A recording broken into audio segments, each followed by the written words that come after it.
Hello दोस्तों, ONGC oil and natural gas के बारे में बात करेंगे। फाइनल रिजल्ट्स आए हैं और लेटेस्ट क्या एनालिसिस है बिजनेस की, सब कुछ डिस्कस करेंगे।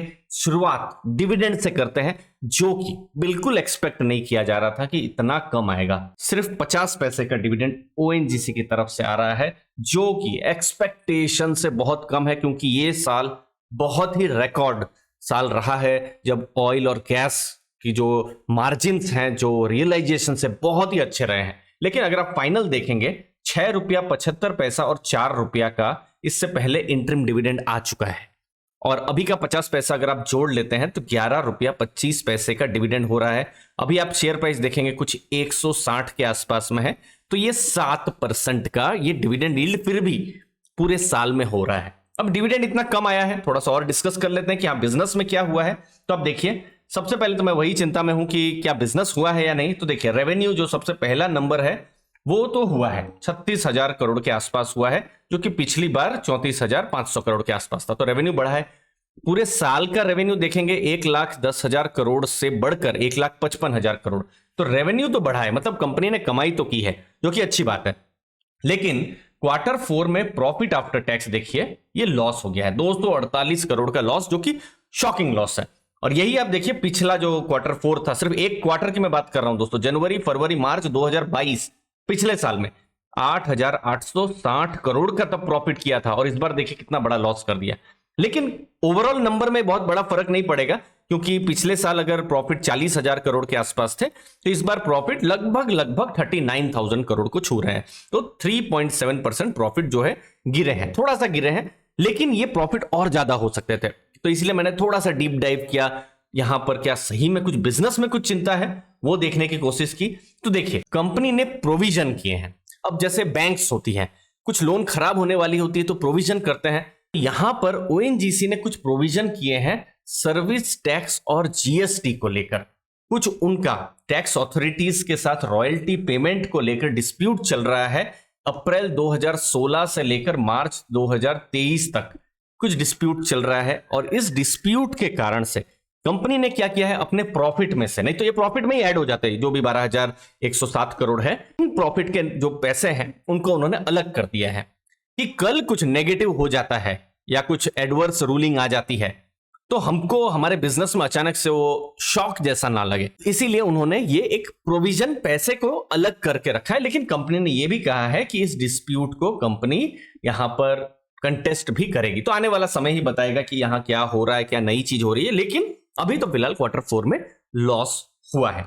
अगर आप पूरा साल देखें तो ओएनजीसी तेल मतलब ऑयल और गैस खोजती है, बहुत ही अच्छे रियलाइजेशन हुए हैं, क्योंकि यूक्रेन रशिया युद्ध हुआ था, इतने वॉलेटिलिटी थी, तेल के प्राइसेस बढ़े। तो आप देखिए रियलाइजेशन अगर आप देखेंगे $91.9 के आसपास रहा है, जेवी में $93 पर बैरल रहा है। गैस के प्राइसेस देखिए 7.34 MMBTU रहे हैं पर डॉलर में, तो बहुत ही अच्छा रियलाइजेशन रहा है। तो साल का अगर आप देखेंगे, इसीलिए इस बार रिकॉर्ड प्रॉफिट एक्सपेक्ट किया जा रहा था, और ये अचानक से हमको यहां पर शॉक लग गया जो प्रोविजन का। तो बिजनेस वाइज बहुत ही अच्छा साल रहा है जब हम ओएनजीसी की बात कर रहे हैं। लेकिन अगेन वो वाली जो चिंता है उसको हम साइड में रखें। जो एक्चुअली में चिंता जो होनी चाहिए वो है ओएनजीसी का प्रोडक्शन का परफॉर्मेंस, जो कि पिछले कुछ सालों से, ये तो खैर लिमिटेड डेटा है, सिर्फ फाइनेंशियल ईयर 22 और 23 का ही डेटा है, ये गिर रहा है। अब देखिए, जैसे आप टोटल क्रूड ऑयल को देखिए, क्योंकि देखिए वो तेल को खोज रहे हैं, पूरा साल देखेंगे, अगर आप फाइनेंशियल ईयर 22 के साथ और 23 को कंपेयर करते हैं तो गिरा है। यहां पर गैस देखेंगे, यहां पर गिरा है। ये जब जितना भी नंबर आप देख रहे हैं सब नेगेटिव ही नंबर है, मैक्सिमम नेगेटिव नंबर है।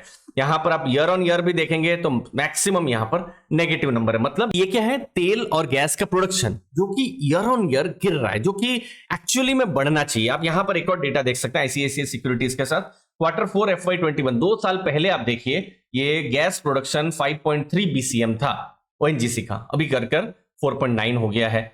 5 MMT था उनका यही 2 साल पहले, अभी 4.8 हो गया है। क्वार्टर ऑन क्वार्टर भी देखेंगे तो गिर रहा है। तो एक्चुअली में कहीं पर ओएनजीसी का कंसर्न होना चाहिए, वो है कि उनका गैस का और ऑयल का प्रोडक्शन गिर रहा है। लेकिन गवर्नमेंट या सरकार के लिए एक बहुत ही स्ट्रेटेजिक कंपनी है। जब हम ऑयल एंड गैस की बात कर रहे हैं, ओएनजीसी की हम बात कर रहे हैं।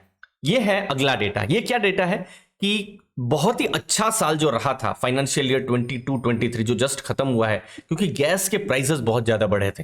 अब गैस के प्राइसेस घटना शुरू हो गए हैं और ऑयल के भी, तेल के भी प्राइसेस घटना शुरू हो गए हैं। चूंकि घटना शुरू हो गए हैं तो जो बहुत ही अच्छा रियलाइजेशन, ये आप देख रहे हैं, ये रियलाइजेशन वाला जो समय था वो अब हमको फ्यूचर में देखने को मिलेगा, लेकिन उतना ज्यादा देखने को नहीं मिलेगा। फाइनल एनालिसिस से पहले आपको मैं वैल्यूएशन भी बता दूं कि रिजल्ट खराब जरूर आए हैं और तेल का प्रोडक्शन भी घट रहा है, लेकिन मार्केट ने ओएनजीसी का वैल्यूएशन भी बहुत दबा के रखा है। 5 साल का पीई रेशियो का देखेंगे हिसाब से तो मीन पीई जो है 6 के आसपास में है, उसके कंपैरिजन में ये नीचे उनका वैल्यूएशन है। जो एक टाइम पर आप देखिए 2018-19 उस समय में, मतलब कोविड से पहले की बात कर रहा हूं, 6-8 का पी मिलता था, वो पी रेशियो अभी जो है नीचे देखने को मिल रहा है।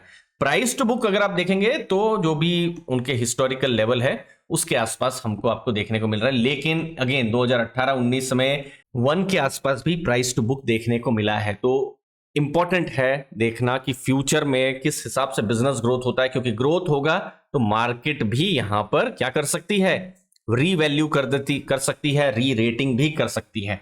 फाइनल में क्या एनालिसिस है, Q4 खराब नतीजे आए हैं, लेकिन ओवरऑल नतीजे बहुत ही स्ट्रांग रहे हैं और उसका रीजन है बहुत अच्छा उनको क्रूड में और गैस में रियलाइजेशन हुआ है, क्योंकि जब गैस के प्राइस बढ़े तो उनके लिए बहुत ही अच्छा रहा है। इनफैक्ट अगर आप 2016-17 के साथ कंपेयर करें तो बहुत ही अच्छा रियलाइजेशन रहा है। अभी भी जो तेल के प्राइस गिरे हैं लेकिन फिर भी उनको रियलाइजेशन अच्छा हो रहा है। अब एक्सपेक्टेशन ये है कि मजबूत अर्निंग आए। देखिए अभी जो 12,000 करोड़ था वो बिजनेस से तो लेना देना नहीं था, वो तो एक वन टाइम एक रॉयल्टी के लिए सेटलमेंट था। लेकिन जो हमने बार बार डिस्कस किया कि ओएनजीसी के लिए जरूरी है प्रोडक्शन बढ़ाना, और यहां पर केजी फील्ड जो है, कृष्णा गोदावरी फील्ड, यहां पर एक्सपेक्टेशन है प्रोडक्शन जल्दी ही शुरू हो। एक्सपेक्टेशन है, ठीक है, हुआ नहीं है 2023 में एक्सपेक्टेशन। अब देखते हैं कब ये शुरू होता है, कब पूरे साल में कब ये न्यूज आता है। अगेन 2025 तक फुल प्रोडक्शन होने की उम्मीद है।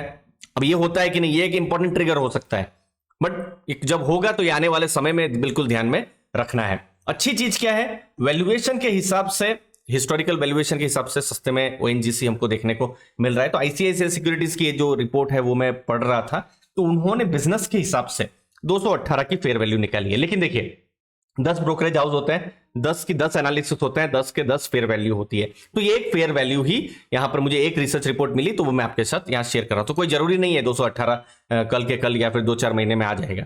यहां बिजनेस समझना जरूरी है, और बिजनेस पर मैंने आपको पॉजिटिव भी बताया है, ट्रिगर भी बताया है और नेगेटिव भी बताया है, जो कि हमने देखा कि जो टैक्स वाला हुआ है और प्रोडक्शन गिर रहा है। तो रिस्क वही है कि तेल के या गैस के प्राइसेस अचानक बहुत ज्यादा गिर जाते हैं तो रियलाइजेशन कम हो सकता है, और प्रोडक्शन अगर और डिले होता है तो ये नेगेटिव यहां पर रिस्क हो सकता है। मुझे उम्मीद है आपको बिजनेस के बारे में आइडिया आया होगा जब आप ओएनजीसी की बात कर रहे हैं। आपके कीमती समय के लिए बहुत बहुत धन्यवाद। थैंक यू दोस्तों।